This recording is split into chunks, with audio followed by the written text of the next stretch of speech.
In our original writing course, we spent time looking at the structure of our novel. However, what we need to have a look at now is the shape our novel takes. And with our plot points and with our work on planning, this enables us in the writing process to kind of get our novel over the line, so to speak, to actually figure out what we're going to write and how to actually link everything together. But shape, this is essentially what framework we're using as a storyteller. So for example, sporting films are a great example because they have a shape built in.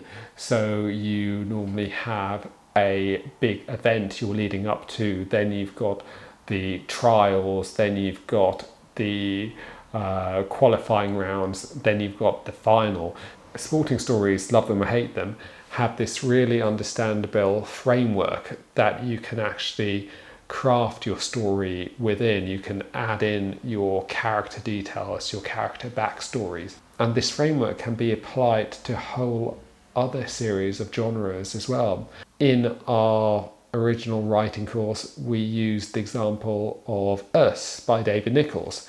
And David Nicholls here uses the frame of a grand tour of Europe to tell the story of a marriage falling apart and a father-son relationship on the rocks. By setting this framework, it allows the storyteller to really hone in on what the story is and convey that message to the reader. So the reader understands, I know what I need to follow here.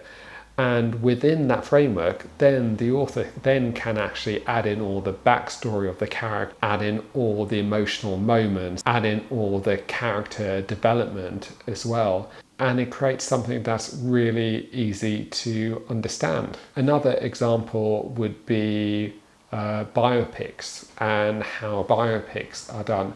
A lot of biopics where they want to tell the biography of a musician, of a supporting personality, they tend to choose a specific moment in that person's life for which to actually revolve that story, that biopic around. Bohemian Rhapsody uses the Band-Aid concert as this moment that the story revolves around. It's where the film opens, then you're able to jump back to the start to actually get an idea of who Freddie Mercury was at the beginning and how he got there. And it gives the story its arc, gives the story its framing moments.